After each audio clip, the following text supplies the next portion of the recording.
tentulah kita harus melihat apa yang mengamalkan, siapa yang mengamalkan, dan apa yang diamalkan. Bagaimana proses pengamalan sehingga kodrat yang benar-benar mengetahui kajian ini dari awal sampai pada masa kembali pada akhirnya zaman pada awal lagi. Tentunya kita melihat konsep kebenaran di dalam mendirikan suatu amalan kepada Allah. Apa konsep sebetulnya? Konsep sebetulnya tidak ada kesusahan atau suatu kesulitan di dalam mengamalkan apapun itu yang akan diamalkan. Tidak ada kesulitan, itu hanya bahasa akal. Kalau akal, dia pasti mengalami suatu gangguan. Karena akal sudah terbiasa dengan kemudahan. Dan apabila sudah dibukakan kenaikan derajat oleh Allah untuk mendapatkan nilai iman, harusnya akal waspada dengan peningkatan juga. Tentunya dengan fi'lu mumkini au tarkuhu tadi. Belajar berpikir mungkin dan tidak menjadi buah pikiran. Itu namanya ditertibkan. Sekarang apa yang menjadi suatu kesulitan? Kadang-kadang kita dengar ada yang mengkaji ma'rifat, katanya bentar dapat, bentar hilang, sebentar dapat, sebentar hilang, bentar lupa, sebentar ingat, sebentar lupa, sebentar ingat. Sementara gunanya detak jantung itu tidak bisa diisi di antara detak ke detak itu oleh kerusakan. Masuknya pandangan akal, masuknya pandangan syaitan, masuknya gangguan iblis, makhluk dan segala macam. Ribuan siang dan malam kodrat itu dibunyikan, bertasbih. Siapa lagi sebuah peluang besar, yaitu ketergangguan konsentrasi dalam belajar, lupa apa yang dibilang guru, ragu-ragu datang, akhirnya disusul oleh yang paling bahaya, yaitu yakinnya cepat, malasnya lama. Itu akibatnya. Kenapa? Kejaran penuntutan rohaninya itu tidak melalui jalur yang sebenarnya. Kejaran rohani itu untuk mendapatkan sebuah pandangan ma'rifat atau rasa itu tidak terlayani oleh akal, tidak terlayani oleh perasaan, keinginan, kemampuan, kadar-kadar diri.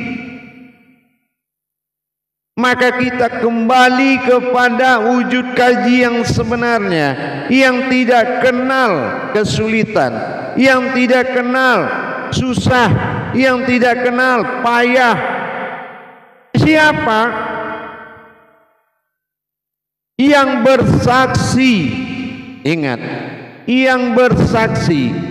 Saksi ini dikembangkan seluas-luasnya, dia akan melahirkan sebuah keputusan. Apa sebuah keputusan wujud? Yaitu pandangan. Apa yang dimaksud dengan pandangan? Ini adalah sesuatu yang memandang yang ada dalam pensaksian. Jadi kalau kadang kita dengar di luar, siapa diri yang bersaksi gitu? Jadi bahasa itu jahiliyah saya anggap. Kenapa? Kalau orang sudah tahu, dia masih mempertanyakan kepada orang tidak tahu, dia seorang jahiliyah. Harusnya kalau dia tahu, dia tidak mempertanyakan, dia mengajarkan dan membimbing orang tersebut. Jangan mempersulit umat di dalam perjalanan ke Tuhan. Giliran ke sunnah dipermudah-mudah, dikumpul di lapangan. Udah kayak artis akhirat. Bukan itu yang dibutuhkan umat. Yang dibutuhkan umat, bagaimana dia diperjalankan untuk pengenalan kepada Tuhannya.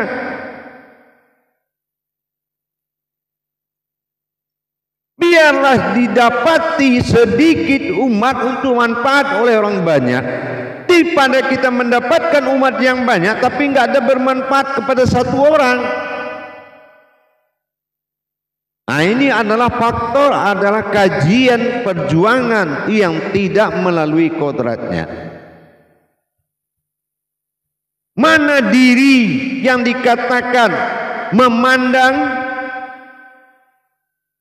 sebuah wujud pandangan yang berkodrat sebuah diri, dan bisa semuanya menjadi kodrat tersebut. Jadi pandangan bukan artinya dari mata. Di jalan Allah, kalau yang dikatakan memandang, kalau memang bisa melebur dan mendapatkan wujud diri yang memandang tersebut, sebuah kodrat yang memandang, artinya sebuah kodrat tidak dipisahkan memandang dengan mendengar. Karena Allah tidak mendengar melalui telinga, tapi Allah mendengar melalui pandangan. Jadi apa yang dikatakan diri pandang tadi, diri pandang, atau dikatakan wujud dari sabitahnya di kita, ainun sabitah, ya. Saya bilang, saya ingatkan, ainun sabitah itu pandangan diri. Jadi apa yang dikatakan pandangan diri? Tangan ini bisa memandang, kaki bisa memandang, semua wujud itu bisa memandang. Contoh, kita kaki digigit semut, tapi kita bisa tahu dia gigitnya di mana dan bagaimana dia menggigit dan bagaimana respon kita langsung. Semuanya itu pandangan. Semuanya itu wujud dari nur ma'innya Allah. Nur ma'in ini yang dikatakan ainun sabitah. Ainun sabitah adalah sebuah wujud yang memandang, yang tidak boleh ada merasa siapa yang memandang. Dan itu bisa mantakunul al-mantayakunun. Bisa kalau kamu jadikan, maka kamu bisa jadi itu. Nah, yang dikatakan pandang inilah diri al-haq. Ya, itu yang diri al-haq bersifat dia pada sifatnya, itu yang dikatakan ma'ani.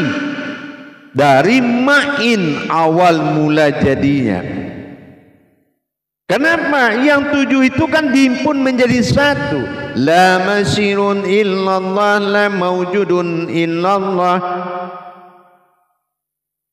la sami'un illallah, la mawjudun illallah, la mawjudun illallah, la mutaqalimun illallah, la ilaha illallah.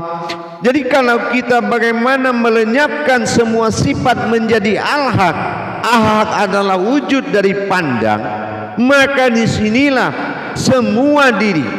Maka Allah katakan, kemanapun kamu hadapkan wajahmu, di situ adalah aku. Nah, artinya bukan wajah Allah segini. Wajah Allah ini sewujud diri yang bisa memandang. Tapi kalau kita pisah-pisahkan, masa kaki juga memandang Tuhan? Makanya Kaki wujud Nur Al-Haq itu bukan memiliki kaki tapi berkodrat ada kaki, tapi tidak maujud berupa adab. Makanya tidak boleh melihat zahir dalam memandang. Ini yang dikatakan An-Naul Haq la ilaha illallah. Di sini kita mendirikan hak, keakuan sebuah diri. Ya, keakuan sebuah diri. Jadi dengan demikian tidak ada kesulitan sebuah kajian kalau memang sewujud diri itu nur ma'in yang berwujud nur ma'ani, maka sadarilah tinggal kita siratal lazi saja, ya, sifat orangnya itu yang dihilangkan, sifat kemanusiaan, sifat keumatan. Karena di saat kita mencari posisi adab itu agama, posisi diri ilmu, kodrat. Kodrat tidak bicara agama, agama adab untuk berkodrat. Indah kalau kita tata dengan rapi. Tapi kalau kita membesarkan diri kita di jalan Allah, bukannya menghilangkan diri, malah memunculkan diri. Ini juga harus introspeksi kembali. Jangan membuat kebimbangan dan keraguan-raguan kepada umat dengan bahasa Tuhan melalui makom yang tidak tertib ilmunya. Begitu juga kita sebagai umat, sebagai hamba, tingkatkan. Awalnya kita makhluk, dinaikkan kepada tingkat umat. Berilmu kita naik ke tingkat hamba. Berilmu kita naik ke tingkat kodrat. Berilmu kita naik ke tingkat batin. Berilmu kita naik ke tingkat sir. Berilmu kita naik ke tingkat wujud.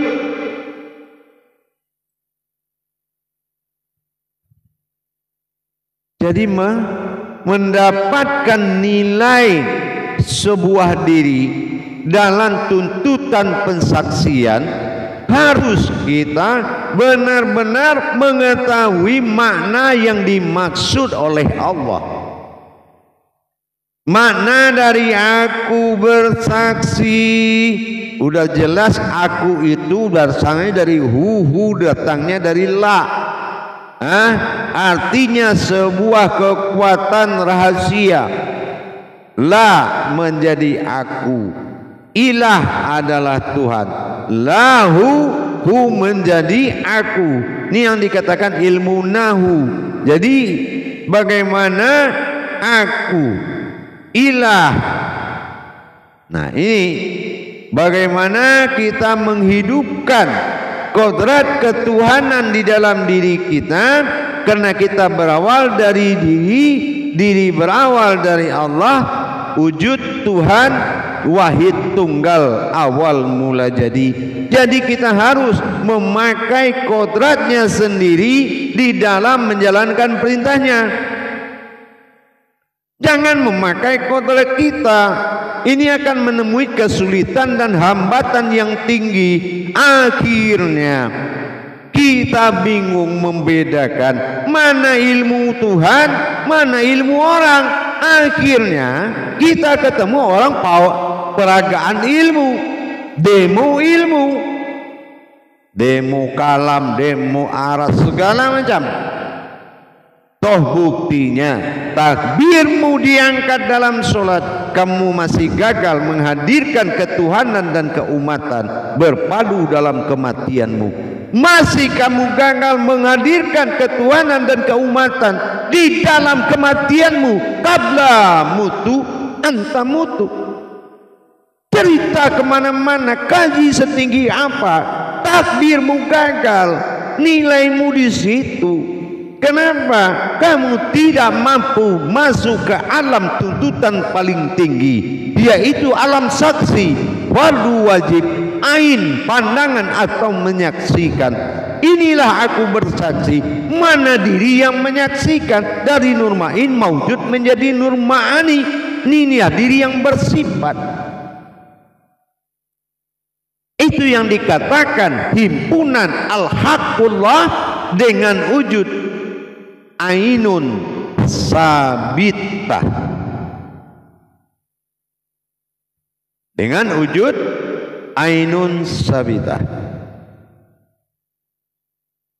Jadi dengan demikian kita bisa memahami kembali, perjalankan kaji itu dengan kodratnya, ya, perjalankan kaji itu dengan kodratnya. Jadi jangan sekali-kali kita menjalankan sebuah kajian tanpa kodrat. Ini yang akan membuat kesulitan besar, merasa terhambat, merasa terganggu, sampai kadang putus, kadang ingat, kadang lupa, karena kodrat diri yang dipakai dalam menjalankan amanah